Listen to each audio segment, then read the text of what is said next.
सिर्फ 120 सेकंड, घड़ी की सुई का वो मामूली सा फासला दोस्तों जिसे हम वक्त कहते हैं, आज देश के भविष्य के लिए मौत का फरमान बन गया। आप देख रहे हैं द अपूर्व पंडित शो और हम बात कर रहे हैं री नीट एग्जामिनेशन की। आज गेट के बाहर वो बच्चे खड़े थे जो कल को हमारी धड़कनें संभालते, जो कल को अस्पतालों के गलियारों में जीवन का दान देते, लेकिन सिस्टम की पत्थर लकीरें आज उनके सपनों के बीच खड़ी हो गई। आज बात सिर्फ एक एग्जामिनेशन की नहीं है दोस्तों, आज बात उस मेधा, इंटेलेक्ट के उस अपमान की है जो चंद मिनटों की देरी की भेंट चढ़ गई। एग्जामिनेशन सेंटर्स में जो हाहाकार मचा है कहीं ना कहीं, जरा सोचिए उस बच्चे पर क्या गुजरी होगी दोस्तों जिसका रास्ते में एक्सीडेंट हो गया। एग्जामिनेशन सेंटर में वो जाने वाला था, उसने ना तो हार मानी और ना ही वो घर भागा।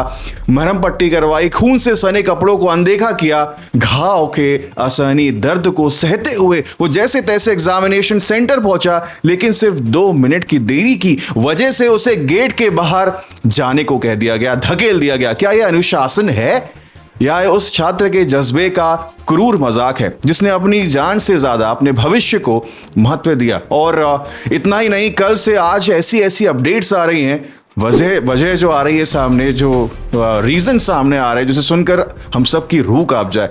डिजिटल इंडिया 2026 में हम जी रहे हैं कि इस दौर में मैप पर गलत लोकेशन दिखाने की वजह से कई छात्र और उनके परेशान माता पिता, पेरेंट्स भटकते रह गए। उन्होंने तो समय रहते घर छोड़ दिया था दोस्तों, पर तकनीक की एक चूक ने उन्हें सेंटर की जगह कहीं और पहुंचा दिया। जब तक वो सही जगह पहुंचे गेट बंद हो चुका था। कोई बेंगलुरु या दिल्ली के उस ट्रैफिक में फंसा था जहां हफ्तों की मेहनत जाम की बलि चढ़ गई। कोई वीआईपी मूवमेंट की वजह से कतार में खड़ा रहा, या और भी सारे रीजंस। ये सारी परिस्थितियां अनकंट्रोलेबल थी और ट्रैफिक हमेशा हमारे यहाँ एक दिक्कत रही है जिन पर उन बच्चों का जरा भी बस नहीं था। क्या इन मजबूरियों को समझना हमारे सिस्टम के लिए इतना मुश्किल हो गया है? ये वो जमीनी संघर्ष है जो एक बंद एसी कमरे में बैठकर नियम बनाने वाले शायद कभी समझ ही नहीं पाएंगे। क्या सोचना आपका जरूर बताइए, कमेंट कीजिए। उन बच्चों के बारे में सोचिए जिनका पिछला नीट का एग्जाम शानदार था, जो टॉपर्स बन सकते थे, सिर्फ एक मामूली देरी और सब कुछ राख।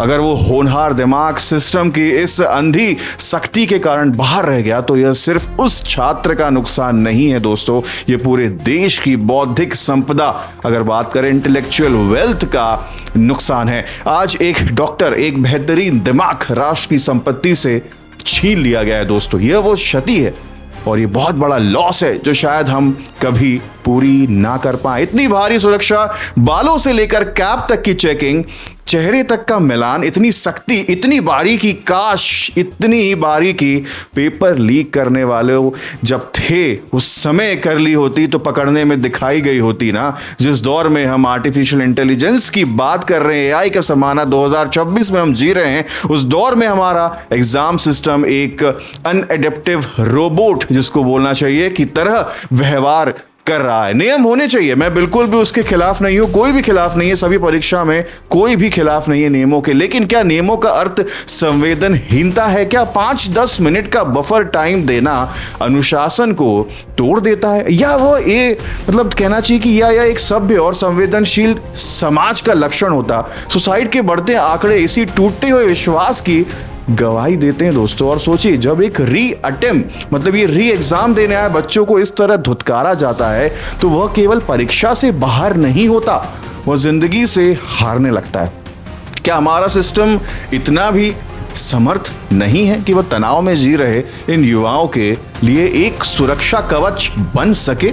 क्या सोचना आपका बताइए, बिल्कुल बताइए। हम डॉक्टर बना रहे हैं जो कल को इंसानी जान बचाएंगे और हमारा सिस्टम आज खुद इंसानियत के टेस्ट में फेल हो रहा है। वक्त आ गया है दोस्तों कि सिस्टम अपने सॉफ्टवेयर को अपडेट करे, अच्छे से अपडेट करे और उस होनहार जो इंटेलिजेंट दिमाग की कीमत समझे जो आज गेट के बाहर खड़ा होकर रो रहा है, परेशान हो रहा है, माँ बाप परेशान हो रहे हैं। आप क्या सोचते हैं, क्या ये देश अपनी सबसे बड़ी संपत्ति खो रहा है? कमेंट्स में अपनी राय जरूर रखें दोस्तों, क्योंकि आपकी आवाज ही वो जरिया है दोस्तों जो शायद सोए हुए कानों तक पहुंचे। जुड़े रहिए द अपूर्व पंडित शो के साथ और आशा करता हूं कि आपको कहीं ना कहीं आपने भी वो वीडियोस देखे होंगे और अच्छी बात नहीं है। फादर्स डे पे भी हमने ऐसे ऐसे वीडियोस देखे हैं, माँ बाप को परेशान होते हुए देखा है, ये ठीक नहीं लगा। क्या सोचना आपका ज़रूर बताइए और अब बोलने का समय तो ज़रूर आ गया है।